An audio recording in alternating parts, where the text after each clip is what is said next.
Hey, Dr. Kirshner here, Professor Claude. Looking forward to talking to you today. We are going to talk about two great subjects. One is organizing organizations, structuring organizations, and then the other topic is innovation and change within the workplace. And they kind of tie in together, so we'll explore that and how that works. So let's get started.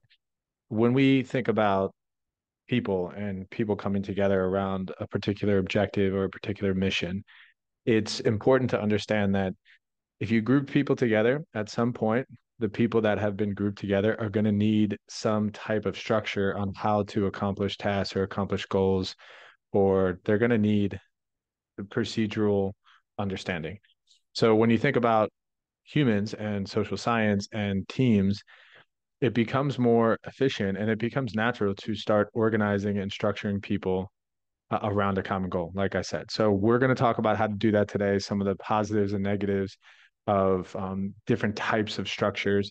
And certainly we're going to segue into the change and innovation within organizations and the structure of which people are, grouped into matters when it comes to change and innovation. So if you think about it, you think about organizing, this is a major part of management. And the question is, why do we have to organize? And I sort of answered that question in the intro.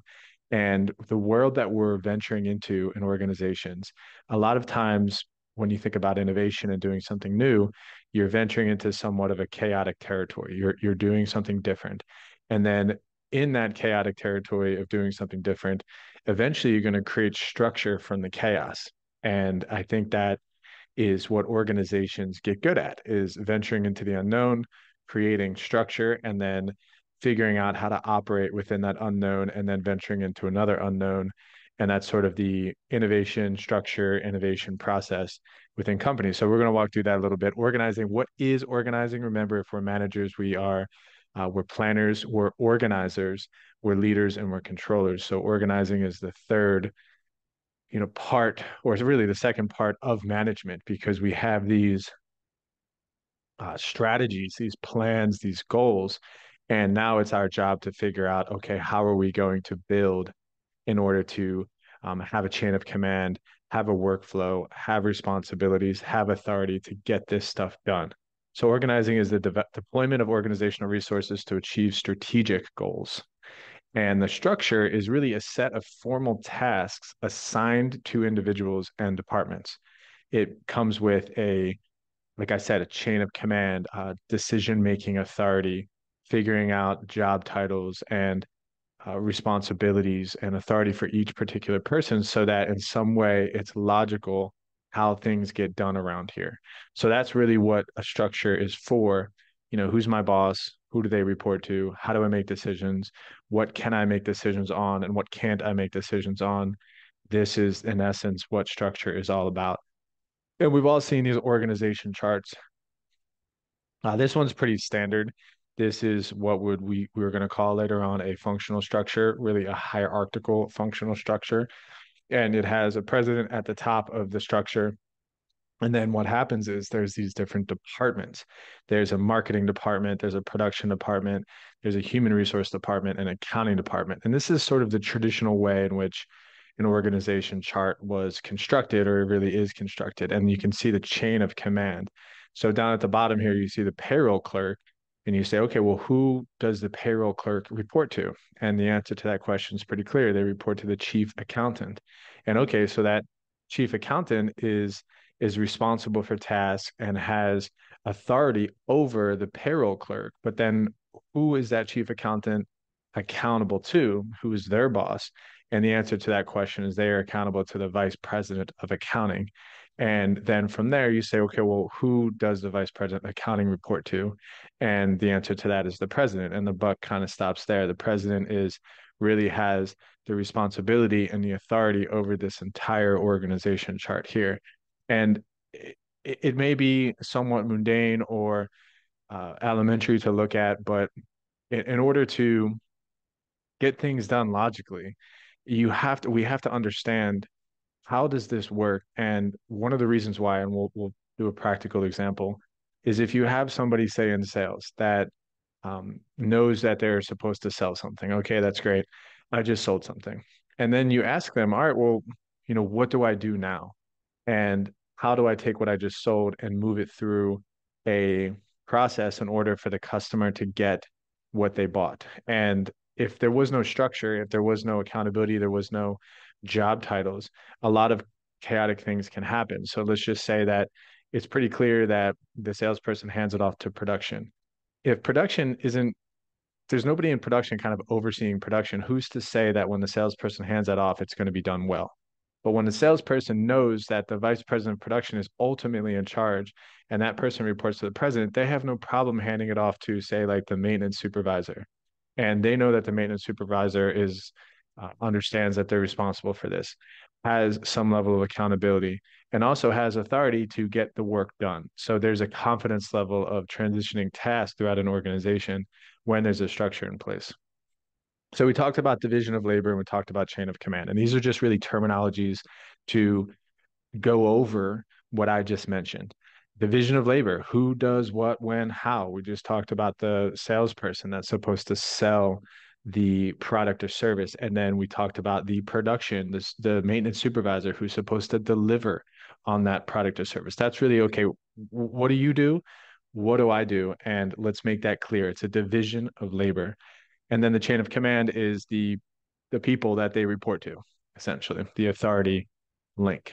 So I'm going to unpack authority for a second because this is I think it ties in with morality, ethics, leadership, management, you name it.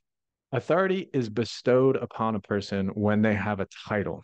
That is what authority gives you authority over somebody with a formal title.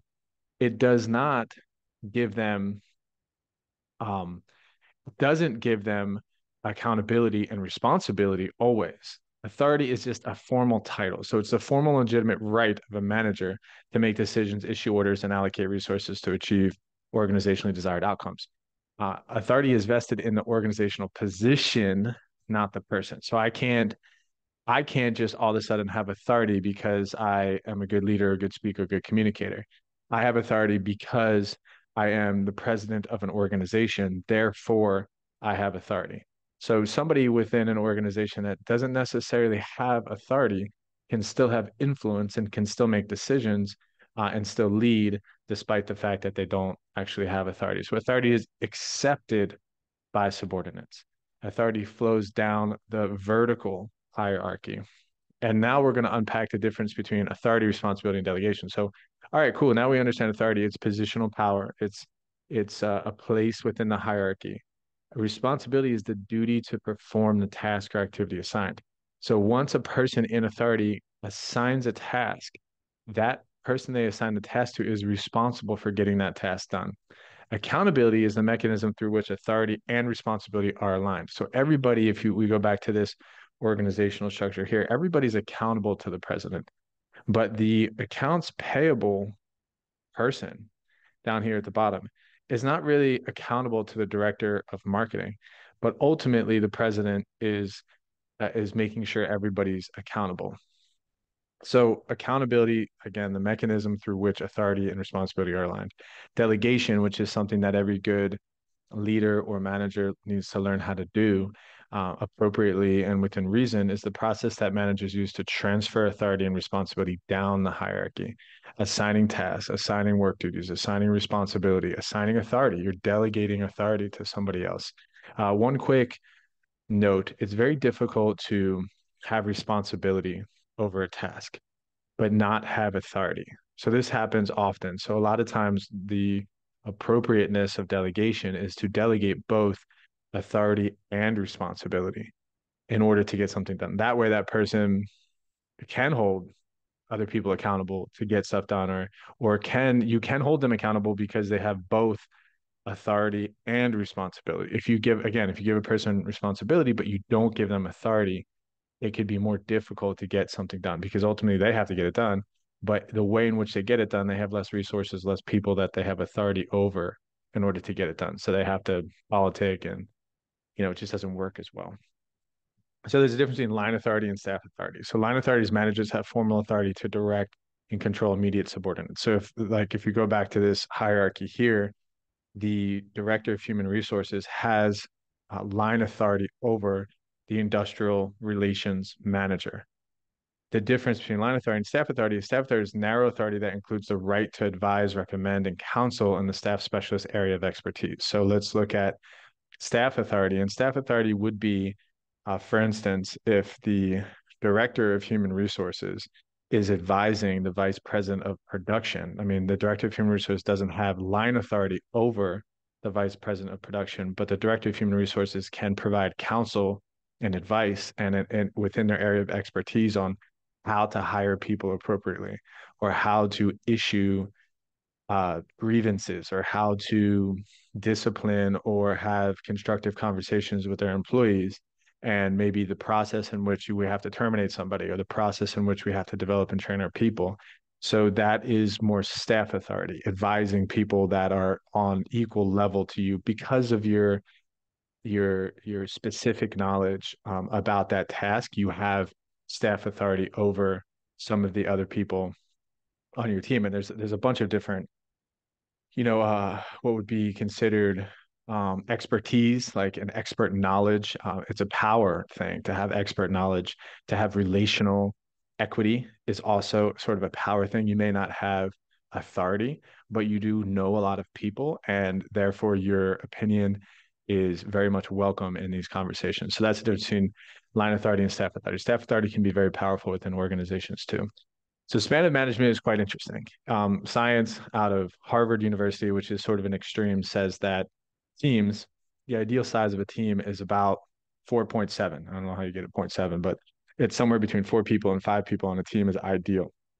And some people say it's between 5 and 12 people on a team. So the purpose of me saying that is it's very difficult to truly manage more than, let's just say, 12 people. So if you're thinking about an organization and you're thinking about how do I design this organization, and you say, okay, who is accountable to me, or let's not say accountable, who can I delegate to, who reports directly to me in the chain of command?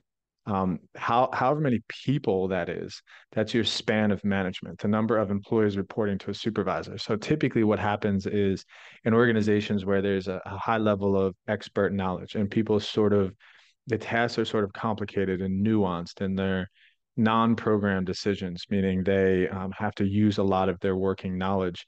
Each time is different. So like think about a procedure or surgery or potentially like um, going on a mission or being able to potentially like build a custom house. Like it's different every time. But if you're looking at so in that situation, you would want to manage less people because those people would tend to need more advice, more time, more input. You have to spend more time with them because of the custom nature of their daily tasks. Versus, let's say, an assembly line workers or let's say that service technicians that are just doing, say, maintenance services like cleaning, janitorial services, landscaping, pool cleaning. Typically, what happens is you can manage a little bit more people because the tasks are a little bit more routine and they're repetitive. So that's in that situation, you can have a larger span of management. So that's sort of the difference. That's what we should think about is work is stable and routine. You can have more people you can manage. Subordinates perform similar work in one location. You could manage more people. Subordinates are highly trained. You can manage more people. Rules and procedures are defined. You can manage more people. Support systems and personnel are available. You can manage more people. There are few non-supervisory activities and manager prefers a large span. So in that situation, we can manage more people. The opposite of those situations, we can manage less people. Tall structure versus flat structure. Tall structure is okay, you have the CEO, then you have the president, then you have the senior vice president of production. Then from there, you have the supervisor of the field technicians. Then you have the co-supervisor of the field technicians. Then you have the lead field technician, and then you have a field technician. So you can see how it's a tall structure. And the person on the front line, if something was to really go wrong, they would have to sort of report up that structure. And what tends to happen first of all, there's a lot of good that can happen from tall structures, that it's systemized, it's controlled, it's predictable, and there's a lot of knowns within that kind of hierarchy.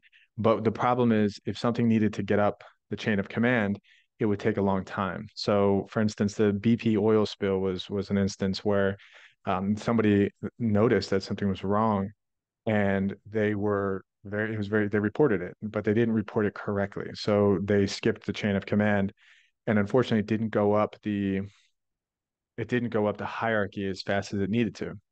So it was a problem. And because of that tall structure at BP, it was more difficult to respond to the oil spill. So you can see in certain situations, a tall structure is not always a good thing.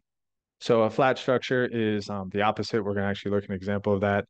It is so you see here at the bottom, you can see that there's less obstruction for the operations managers to have access to the president. And you can see over here, the staff specialists, they have direct access to the president. Like there's no, I have to tell so and so, I have to tell so and so. And finally, maybe 2 weeks later, the president gets word that I needed to talk to him about something. So that's sort of a flat structure. This is flat structures are happening more often now, especially in knowledge work. And a lot of people, they want autonomy, and they're highly educated physicians. They really don't need that many bosses. And certain companies like Zappos, they actually have a bossless environment. So here at the top, you can see the old structure, which is really a tall structure, which we've talked about, and that just gives you an example of, how, say, a staff specialist has separation from the president of the organization. So that's more tall. This is one of my favorite ones, and this kind of parlays into the creative organization as well, and managing change and managing innovation. Because when you have centralization, essentially, and this is all about decision making and authority.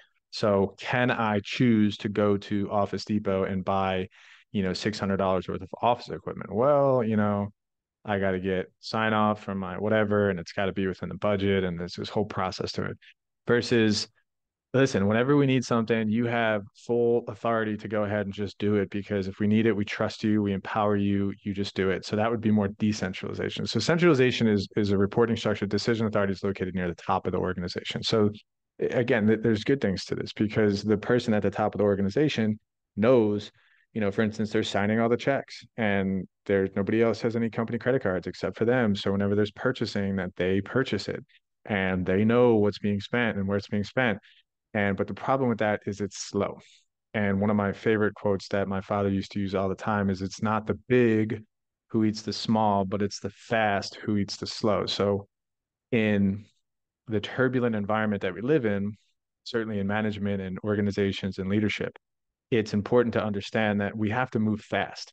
And sometimes these centralized structures, it doesn't work well. That works well when there's a need for rules, like, say, the IRS or government authority, or even like hospitals, certain kinds of hospitals and institutions that really need to have regulation. And if somebody on the front line makes a stupid decision, it could jeopardize the welfare of the entire company. That's where centralization matters. But decentralization is more prevalent now, and certainly is uh, will will will assist and abet organizations to move and respond quicker to environmental turbulence, to chaos, to change and innovation. So we're going to tie this in a lot to the next chapter as well. And decentralization, decision authority is pushed downward to lower organizational levels. People are empowered to make decisions quicker and with less fear. Factors that influence centralization: rapid change and uncertainty. And we talked about some of that. So departmentalization is an interesting one too. And when we looked at uh, that functional structure, and we saw the president, then we have a human resource department, we have an accounting department, we have a production department, and we had a marketing department. That is departmentalization. Is the task. Let's just look at accounting in general.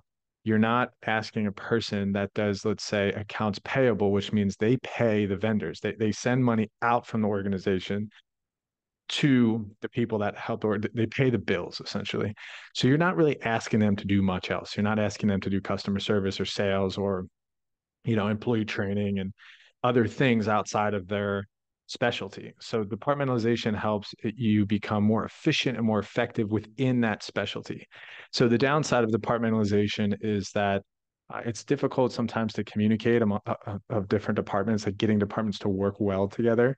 So let's just use that one example of accounts payable. If somebody in the sales department needs to pay a bill, the person from the sales department is like, well, let me talk to Jill in the accounts payable department. Well, Jill's busy and she can't talk to you right now. Well, I need to talk to her. Well, she doesn't really report to you, and it's more difficult to coordinate these kinds of tasks in within departments. So if you're a good leader, you acknowledge that and you try to work on ways to get that communication, interdepartmental communication into play. I remember often we would have in our organization, we would have a similar situation. We would have people in the field that needed resources. They needed a subcontractor to come out and dig a hole. But the subcontractor, according to the accounting department, had to provide a quote. And then after they provided a quote, they had to get approval. And then we had to submit a deposit. And then they don't get, we have payment terms and all this kind of stuff. And the person in the field, a production person, just needed like a $1,500 job. And, it's just, it's frustrating. And what would be easier if it wasn't departmentalized, if the person in the field directly had, say, line authority over that accounts payable person, they would just call and make one phone call and say, hey, cut a check to so and so. And they would cut a check to so and so, and they would be able to get the work done quickly. So we want to be able to have somewhere in between. So I'll just run that example out for 1 second. What could go wrong is if you have a person in the field that needs a $1,500 hole dug, and let's just say that they, they didn't get a quote, they didn't get an estimate, and they just paid the guy because there was no real accountability there. Then who's to say they would track that, or they would know where that money went, or say that the job costing reporting aspect of it, who would say that that expense was against that job properly? So there's other aspects that could go wrong with less uh, with giving people more authority or empowering people too much. So there's always a fine balance between all of this, and it all has to do with your strategy. It has to do with your customers. It has to do with the environment. So here's 4 or 5 examples of different structures. We looked at the vertical structure. Looks like that's departmentalized too. Number 2 down here, this is one we haven't talked about yet, is the divisional structure. This is fun. You say you have a CEO of a company, and in the CEO of the company, they have the United States division, and then they have the Europe division. And these two divisions are really ran as different businesses. And underneath say, the Europe division, they have their own manufacturing department, they have their own production department, they have their own human resources department, and that is the Europe division. So they have full control over how that division runs. And then it's duplicated in the US. They have a separate human resources accounting and manufacturing department. So they they're different, say serving different areas, or maybe they're serving different products, or they're doing different tasks within the same company, but they have a reporting structure underneath them that's like duplicated. So you can see there's some, for instance, duplicity of roles. So it's a little bit more expensive at times, and it could be say if it's consolidated, then it could potentially be cheaper and more efficient, but things will happen slower, and the line of authority and chain of command is different. So I enjoy the divisional structure, but there's some downsides to it as well. The matrix structure is interesting and more prevalent. So the matrix structure, essentially, you're sort of accountable to 2 different things at once. So, for instance, if you're building a house, so you're on the product division, home division. Like, for instance, there's the home division, and say that like there's the office building division. So you work with the home division. So within the home division, you're working for the accounting department. So you're really kind of responsible for ensuring that the home production division of your construction company, the say the president of that division, or the vice president of that division, you report directly to them, but you also report to a manager in the accounting departments. So that's sort of what a matrix organization looks like. You kind of have this dual accountability, but it's a little bit more effective, and you sort of get to mess with 2 different teams, which is fun at times. Team based, we're going to talk a lot about that. There's a lot of military operations that run like that. And as you can see, these smaller teams tend to be a little bit better. So there's a lot of positive there. There's no one particular leader on a team. There's usually specialists that work well together and collaborate well together on a team. And, usually like a captain will run like 4 or 5 different teams with different specialists. And then this vertical network is quite interesting. It's becoming more prevalent now because of the outsourcing that is happening. Like I'm publishing a book right now, and this is how I operate. I have my designer, I have my editor, and then um, I have my marketing person. So I have three different people who don't know each other. So my editor, my marketing team, and my designer are just people that I hired, outsourced. And then I'm sort of running the project. I'm the central hub and I can bring in these different specialists. So I also work with an organization now who does something similar, and they actually they run their company virtually, and they contract with different LLCs to provide services, and then they do their accounting. They contract an accounting company to do all their accounting. So they sort of have a central hub. They contract out their field personnel, and then they contract out their accounting services. So they use this sort of virtual network as well. And with the internet, with Fiverr, with all this kind of stuff, this is happening more often. And this is where a lot of creative organizations, a lot of entrepreneurial organizations are moving to as well.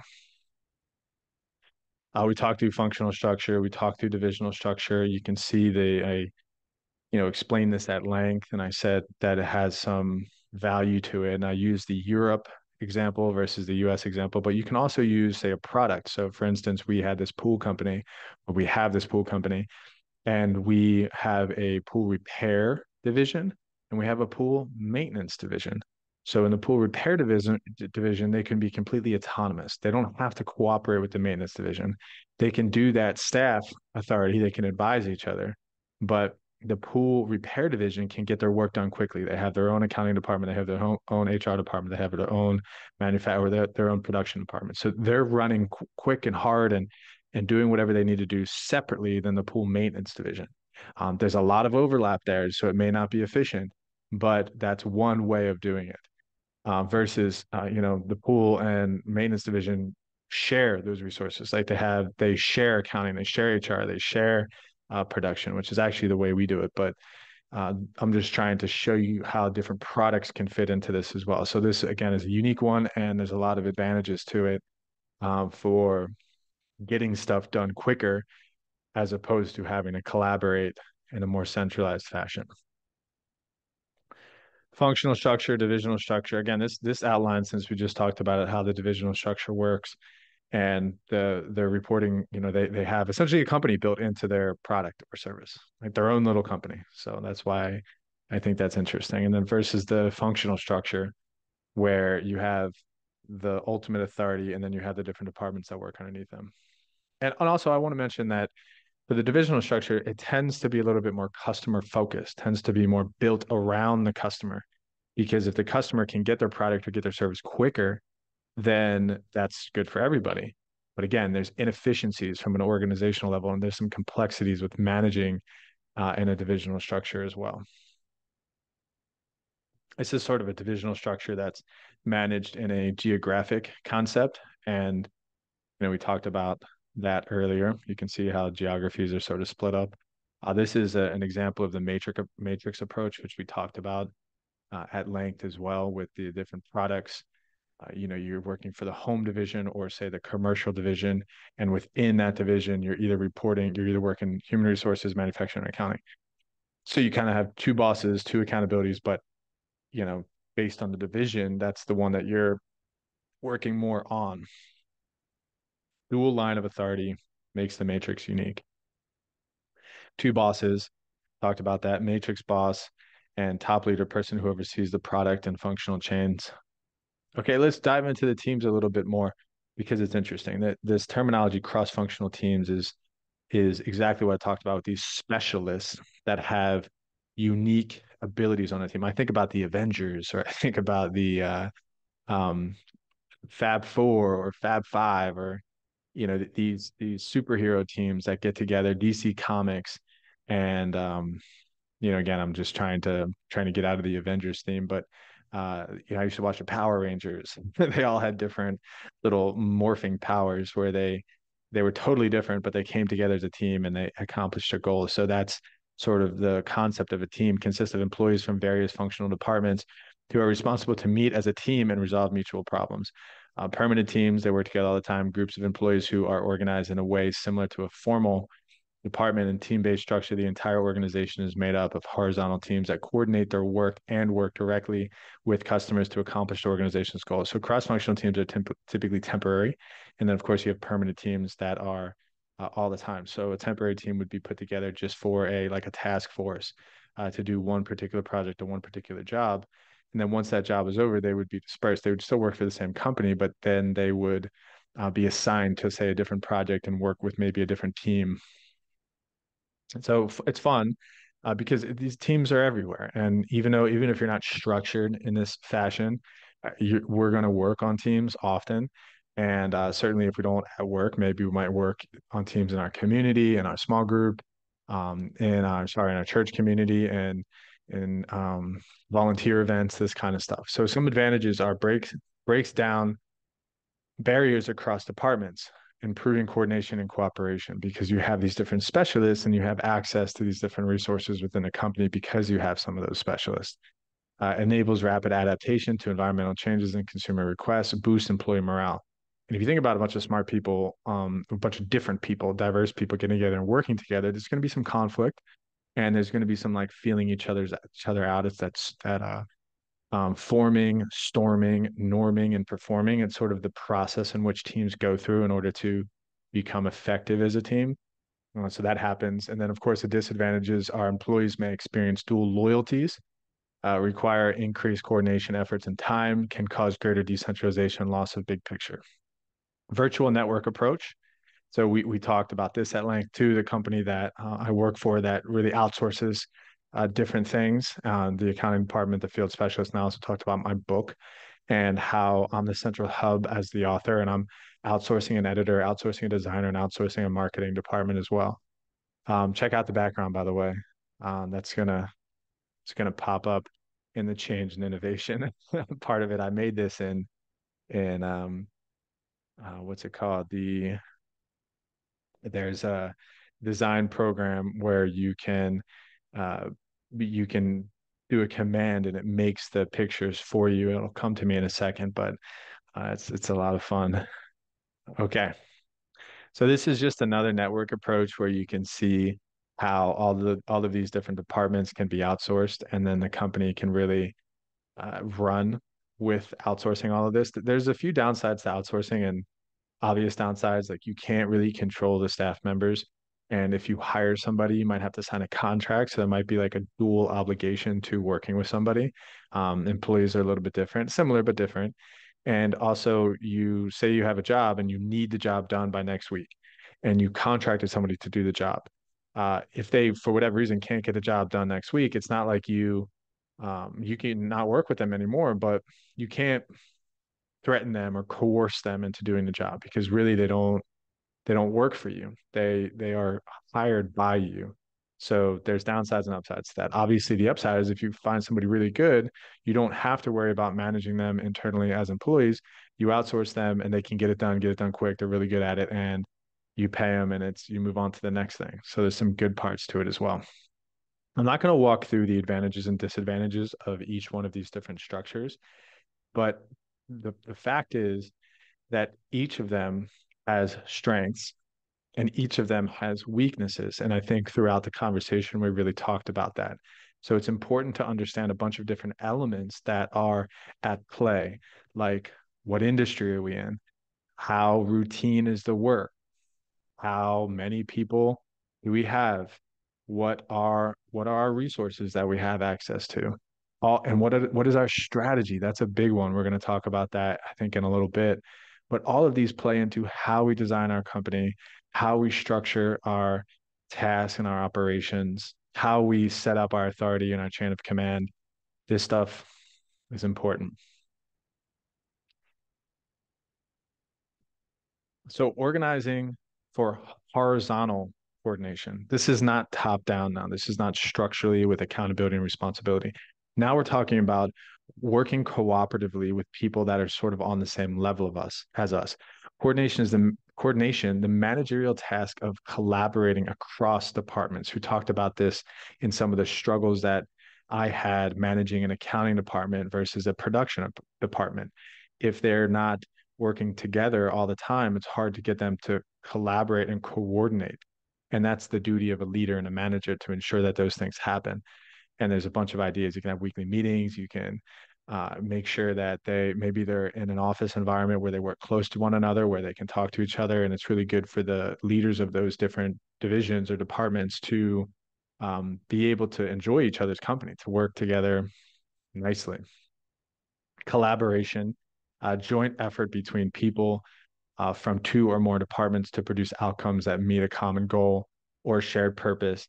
And they are typically greater than what could be achieved working alone. So when you collaborate with people, pretty obvious. When your powers join with my powers, like the Power Rangers, with our powers combined, Captain Planet, you can create something magical, greater than those individual parts. So that's important to understand. Reengineering is a radical design of business process to achieve dramatic improvements. So think about how we accomplish tasks. Well, we can think about these tasks, break them down into different components, re-engineer how we accomplish them, restructure our company, and get them done better. So that's sort of re-engineering leads typically to new structures and new ways of doing business. Evolution of organizational structures. Really, this is where over time we went from more of a traditional approach to a functional teams approach. Then we started re-engineering things and we restructure often. I enjoy the quote from IBM. The leader of IBM at the time was asked in an interview, you know, how come you guys are always restructuring?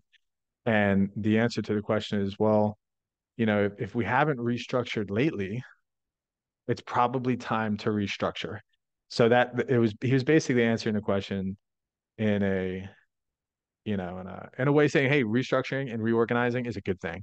And we need to do it more often because if we don't realign how we do things to match the external environment at a company like IBM, we're going to miss out and we're going to lose this competitive match that we're in. And there's bad things to that as well, like constantly changing bosses, constantly changing structures. It can be confusing. But at a company like IBM, they're swift, they're agile, they're creative, they're used to it. So the re-engineering to horizontal teams probably happens quite often. We talked about a task force, temporary team, or committee designed to see through a problem involving several departments. So bringing in specialists from each department, putting them on teams, getting a job done. Think about the like Hurricane Irma cleanup task force, the COVID response team. So once COVID is over, the task force sort of disperses. And that's sort of what a task force is for. Project manager, I'm going to talk about this for a second because this happens a lot. And think about the book project that I'm on. I am the project manager and I'm managing all these different situations and I'm soliciting input from all of these different departments as the project manager. I work intermittently amongst the company and the resources within the company to get what I need so that I can accomplish a task or a project. We worked in a construction business. We built these beautiful pools. And the project manager really needed to work with a salesperson, needed to work with the accounting department, needed to work with the production department, needed to make sure that they were ultimately responsible. And we, as the support team, essentially internal customers, he was our internal customer. So we had to make sure he had everything he needed from administrative specialists, had to make sure he had everything he needed to accomplish the project and get the work done right. So that's what project management really is. So some of the factors that influence structure, and we talked a little bit about this, but the push and pull, or say that the two things that matter the most, is strategic needs. What is our strategy? It's our strategy to be the best at delivering hospitality service within the service industry. And we do that through this, and this. Well, that demands this kind of structure. Or maybe our strategy is focused on innovation and technology and being able to be more efficient with our processes. Well, that calls for this kind of structure. And so strategy matters. The environment that we work in matters. Tech and innovation is turbulent. So it probably is going to demand a decentralized structure, maybe more of a matrix approach, versus, let's say, manufacturing, pretty predictable. Gas and oil, pretty predictable. Um, Government tax, pretty predictable. So that structure is going to be more functional and more top down. Operational needs is another one. So um, Do we work in the field? How do we have one project that's $500? Sorry, do we have one project that's $500 million for the year? Or do we have, uh, let's just say, 250 million projects that are $2 each? So, how are we operationally constrained? And what are we doing? Are we providing intellectual capital as a service, or are we providing physical services? That matters too. So these are two factors that highly influence structure. Business performance is influenced by how well structures aligned with strategy and needs of the environment. Structures response to strategy and environment. And mechanistic organizations, efficiency is the goal. Organic organizations, innovation is the goal. And we're about to start the change and innovation within organizations component. So that's a great segue. And this really just talks about if you have an organization that is needing to be more flexible, horizontal teams might be a better approach than a functional structure. Divisional structure sort of has a little bit of a mixture of both. Then, if you have a strategic goal is really cost leadership, efficiency, stability, functional structure is the way to go. And it's more mechanistic versus the other one with the horizontal teams, more innovation, it's more organic. It sort of comes together, it emerges based on the needs of the day, based on the needs of the customer.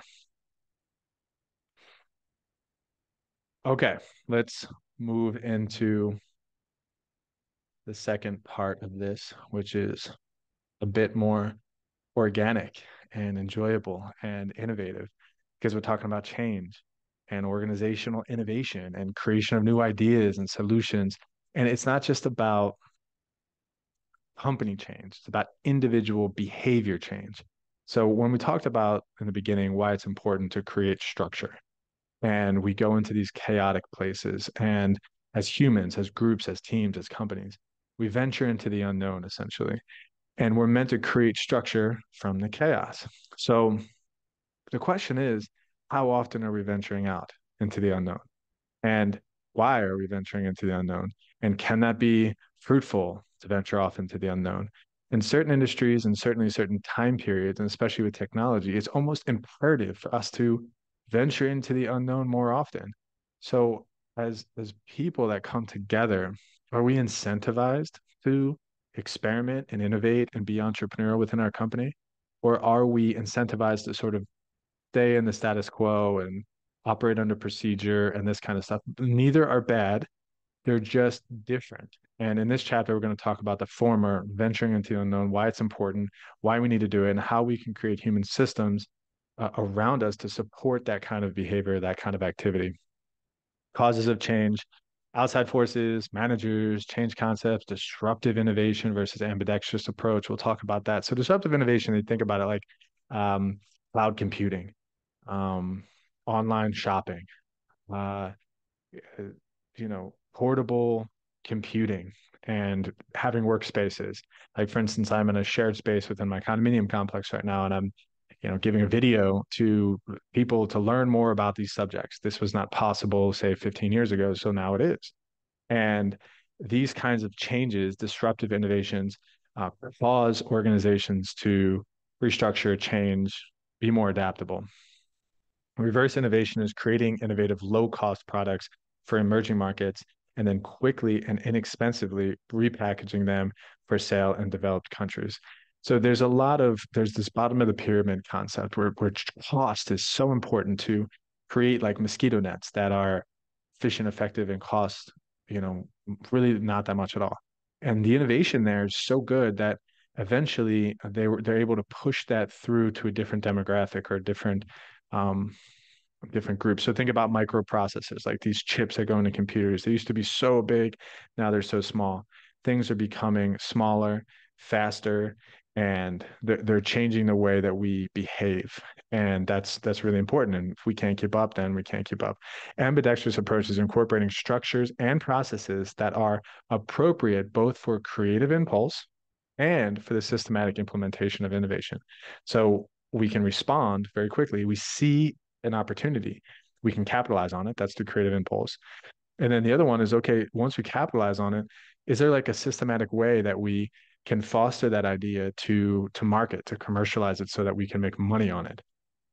Two sort of different things that we're going to talk about is ambidextrous. Can we hit with this hand, boom, and then also be able to follow through on this hand as well. That's exploration and exploitation. Just mentioned that. Exploration is encouraging creativity, and exploitation is implementing that new idea within our company so that we can capitalize on that creativity.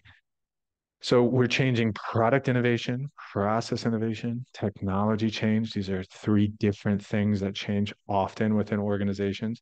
So product innovation is a change in an organization's product, service, or outputs. Process innovation is a change in an organization's production processes. And I know a lot of times technology has changed that. Certainly with field service, people use their phones and their apps to track their workflows and their tasks for the day. That's an example of process innovation through technology. And obviously, technology change, you think about artificial intelligence and different ways that organizations can incorporate, say, virtual technology, Zoom, virtual meetings, this kind of stuff into their processes and into their organization and into their management, because that's really what we're talking about. Discovery, horizontal collaboration, and open innovation. Innovation rules and structures. All of these incorporate into new products, services, and processes. So if a company, let's just say that you're making a car and the car really works well and it's gets people from point A to point B. That's awesome. And you can just make that car for the next 300 years and be successful, right? Wrong. How can we have a car that's successful and put a lot of our effort and resources into keeping that car successful, but at the same time, we're discovering we're creative on ways to make the car better or possibly a new car.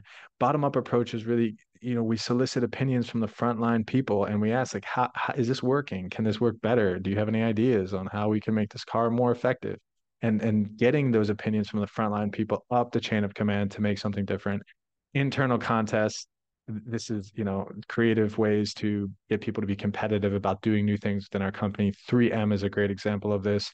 They're somewhat competitive about the way in which they incentivize their staff members to create new things, new products, new products, new ideas. Like I say, 20% of their time is spent doing new things. They're actually asked to create something new. Like that's a part of their job. We've designed it into their job. Very interesting. Idea incubators is a part of that too. So horizontal collaboration, we talked about this working, say the accounting department works with the operations department, and how can they do a better job working together so that they can be more creative with getting things done quicker. This is all about the customers. What does the customer want? How can we create our product or technology or service around the customer? That's a big part of change and innovation is the customer needs, desires, and their expectations. They change the way we design our organization. Open innovation is really allowing ideas to come into the company from competitors and ideas to come into the company from a multitude of different sources. Innovation roles and structures, idea champions, new venture teams. Skunk Works is like a secret team that's like creating new products and services. I think about like a magic sauce for Wendy's. There's probably like a skunk team working on some super awesome sauce. New venture fund. So this is like corporate entrepreneurship within a company. We can actually create roles and structures like an R&D department and innovation within XYZ company. And that's what they do. They come out with new ways of doing things that it's internal to the company. Creativity is a generation of novel ideas that might meet perceived needs or respond to opportunities for the organization. So creativity is the process of looking at things differently. It's a practice of looking at things differently. If you think about the number 14, how many different ways can you write the number 14? A multitude of different ways. So experimenting with creativity is really an exercise or a drill. Bottom up approach, encouraging the flow of ideas from lower levels. And the creativity is different from innovation, which innovation is really based on that creativity. You now create a product. You have an invention. So you've actually created like a prototype or you've done it, you put it into play. And then from there, you go to entrepreneurship. And entrepreneurship is like commercializing it. That's capitalizing on that creative, innovative process to then create value from that. I love this chart. I won't unpack it too much for time's sake, but you have a creative individual. What are the components of a creative individual? And then How can we create a creative organization? Wow, what a mind-blowing concept. Creative individuals are great. Right brain thinkers, intuitive thinkers. This is very important. Also, we need left brain thinkers, logical, rational. Like, let's hold that creativity down a little bit. But we should unleash those right brain thinkers and those creative peoples within our organization, within certain boundaries and structures to do great things because we know that change is coming. We cannot stay still. So a creative person is persistent, committed, has a focused approach, conceptually fluent, open-minded. Open-minded is a personality trait. It's a openness. Like they want new ideas. They want to do something different. Originality, less authority, independence, self-confident, creative individuals, playful, undisciplined, exploration, curious. So are we fostering these kinds of individuals? Are we hiring these kind of individuals in our company? And are we giving them a structure to play with? And the structures, what we're about to talk about in a second, is that creative organization. Can a creative person flourish within our creative organization? Can we leverage their creativity to do great things within our structure? So creative organizations, they have open channels of communication. They have contact with outside sources. They're doing research and they're listening to news channels, overlapping territories, cross-pollination of ideas across disciplines, suggestion systems, brainstorming sessions, freewheeling discussions, diverse teams, creative exercises throughout the day. Are we assigning non-specialists to problems? So if you have somebody in the accounting department that's assigned to like a human resource problem, like, what do you think about this? Well, I think differently than you do. So that's good. Like, let's foster those non-specialist ideas for problems. Problem identification is a big deal, and being creative with the way in which we look at problems, similar to what they did in the movie Moneyball for the Astros. I think it was Houston Astros or the A's. I think it was the A's. But ways in which we can find baseball players differently and look at their stats differently, their on base percentage versus just their home runs and their demeanor and their popularity. And we can use those things to be great. So decentralization we talked about is good for creative companies, loosely defined positions, loose control, acceptance of mistakes, rewarding risk taking, reducing fear. There's a guy I sat next to on a plane. He was headed to Hawaii with his family. And I said, well, why are you going on this trip? He said, well, my organization, I did a project for my organization. I made my company like $50 million through doing this creative project. And I said, wow, that's incredible. It seems like going to Hawaii with your family is not that great of a prize for that kind of innovation. He says, no, I love my company. I love working here because they give me access to all of these resources that I wouldn't have access to if I worked on my own in order to make that $50 million project happen and be successful. I can leverage all these different resources. Plus, they're sending me to Hawaii. They're acknowledging me. They're giving me a bonus. They're taking my family's coming with me. They're going to give me an award on a stage. So for him, it was worth it. Like the organization is designed so that it encourages him to make changes. Another not so nice story that I heard was that a staff member of an organization was given a budget, say $1 million, to go perform this project, and he launched this new product, and the product failed, and they lost all of the $1 million. And the next day, the boss, the CEO of the company, came into his office, and he's like, "Okay, that's it. I'm fired. This is tough." And the CEO walked in the office and the guy was like, "Okay, well, I guess, I have to leave." And the CEO said, "Of course not. You're not leaving. You're not going anywhere. Why would I fire you or let you go? I just gave you $1 million education because he failed. Therefore, he learned." And that kind of culture, yeah, we don't reward that kind of failure, but we certainly don't discourage it.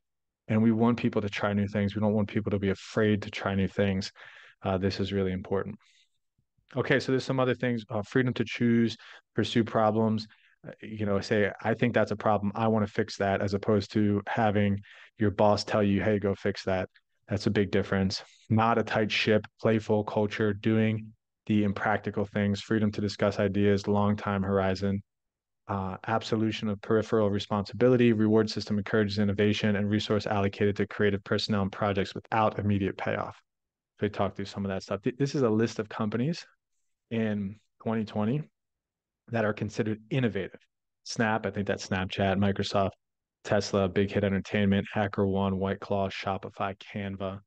And these are just some examples of creative companies. Characteristics of innovative companies: work with customers to understand needs and develop solutions. They actually ask their customers, what is it that we can do better? And they listen and they dialogue and they put it into implementation, they put it into play. They use new technology effectively. They share new product development processes. Members from key departments cooperate. That cross department and specialist conversation that we have, cross-functional teams, guides projects from beginning to end.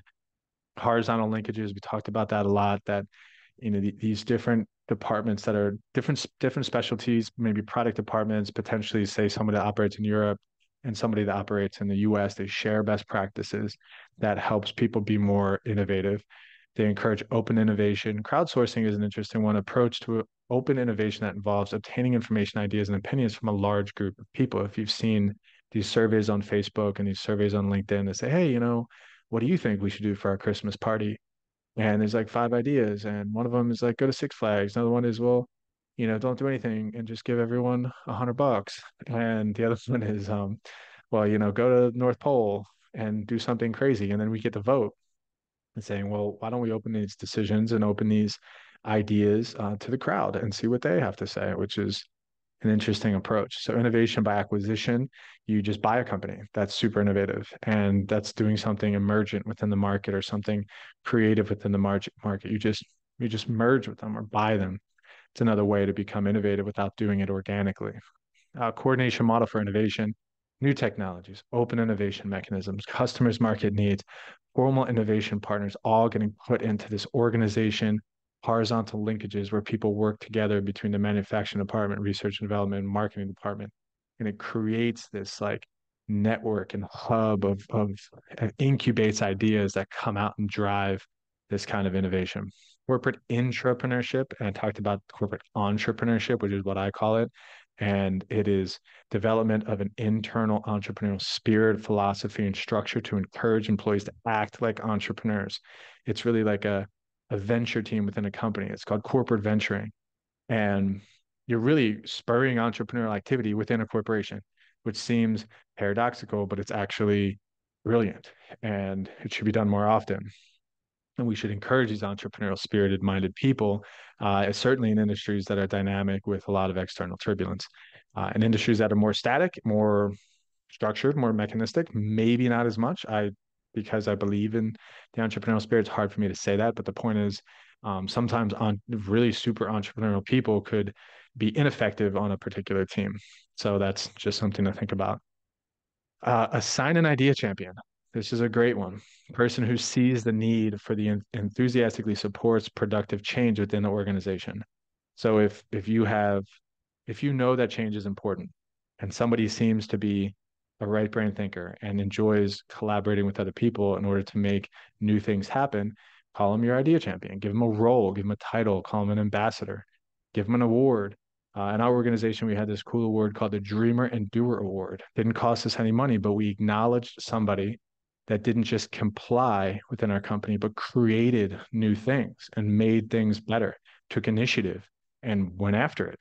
And I think that that's a trait we can foster simply by awarding it and also assigning roles for it as well. Idea incubator organizational programs that provide a safe harbor for employees to generate and develop ideas without interference from company bureaucracy or politics. Huge. I think that should happen everywhere. New venture teams, skunkworks, in-house ventures. We talked a little bit about that. So now this is okay. Slow down for a second. That's creating an innovative organization. Those are some ways in which we can solicit creative thought, hire creative people, put them into some collaborative structure, give them some boundaries, which allows them to foster that spirit of creativity and innovation that we can capitalize on within our company. That's important. Now we're talking about changes in people and culture. Do we do this consistently?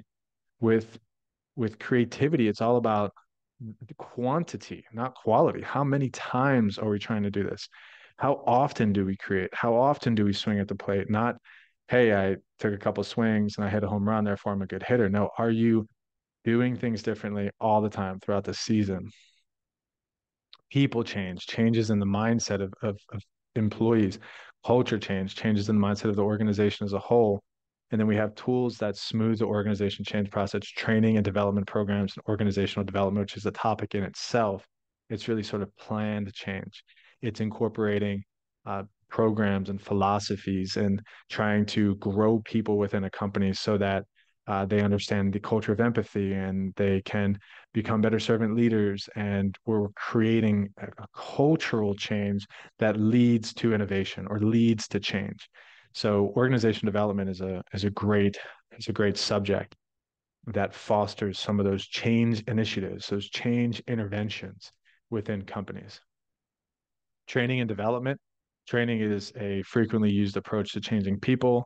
Training programs that emphasize doing things differently or managing people differently.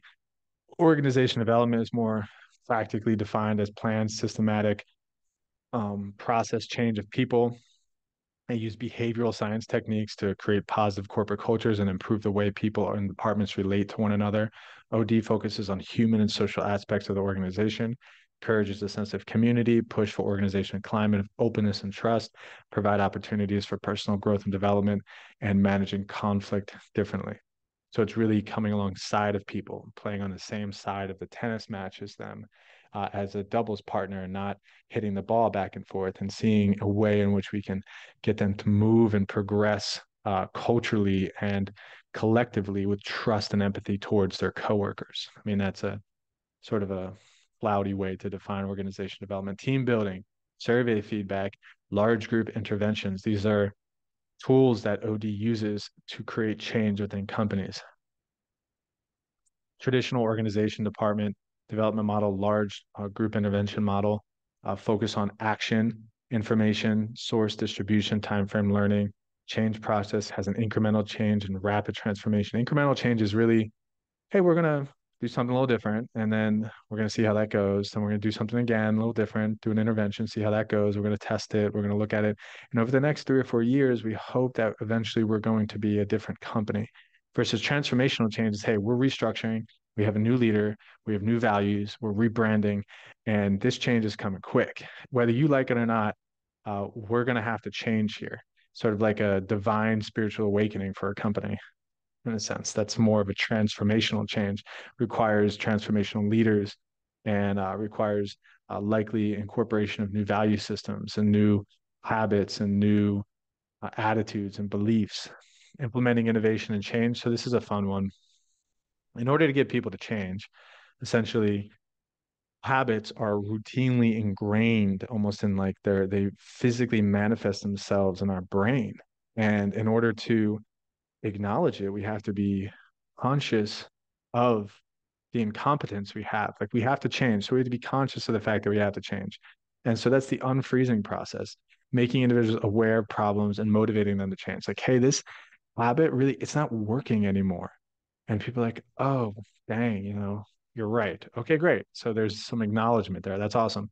So changing is individuals experiment with new behavior and learn new skills to use in the workplace. So my wife and I had a baby. We had to change our routine of our days and she's been on maternity leave now for 3 months. And I was taking my daughter to school for those 3 months as opposed to her taking her to school because she works at the same school that my daughter goes to. So really I had to unfreeze, hey, my schedule is going to change, go to the gym a different time. I'm going to have to play with this new schedule and see how it works for me. And then eventually I got used to it. I refroze that schedule. Individuals acquire new attitudes and values, are rewarded for them by the organization. I enjoyed my time with my daughter. I decided to be productive in the car while I was driving. I found a new time to go to the gym. I found a new social network at my gym that I enjoyed being with. And now, ironically, this week we're actually changing back. So, that's just a personal example of how unfreezing. This is how we do things, and it's not working. There's a new variable here. Okay, we acknowledge that.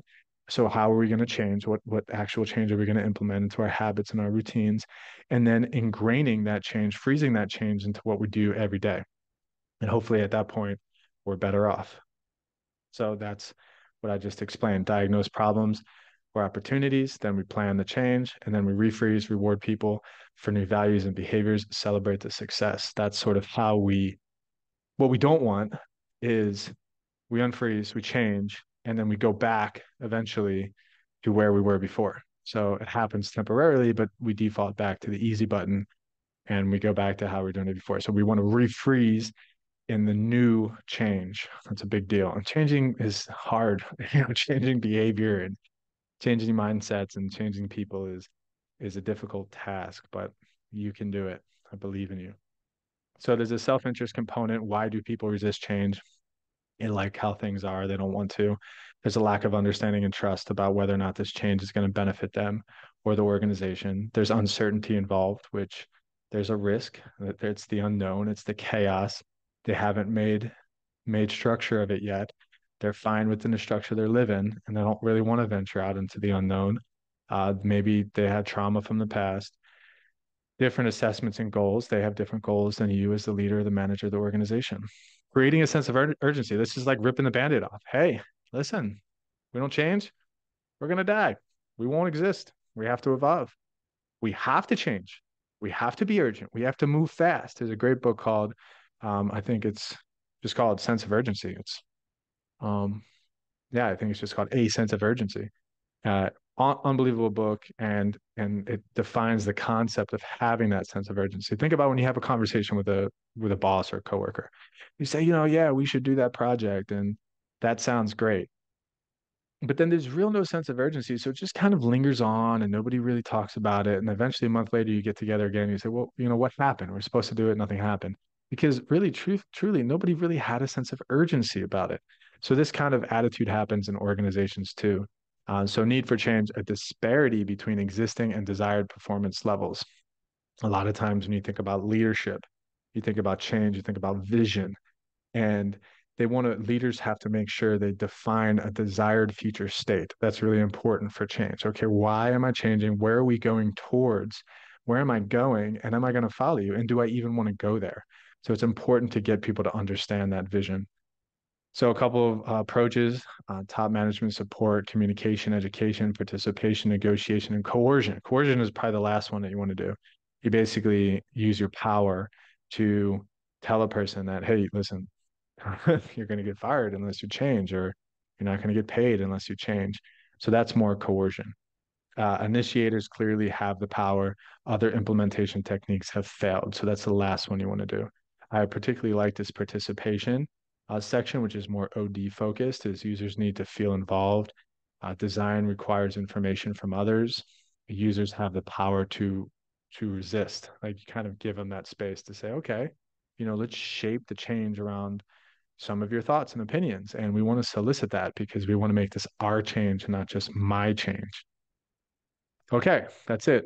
I want to thank you for listening, and hopefully you now understand the importance of venturing into chaos and creating structure from that chaos, and the functional structure, divisional structures, matrix structures, and then centralized communication, decentralized communication, the different environments that works well in, and some of the factors that help determine that.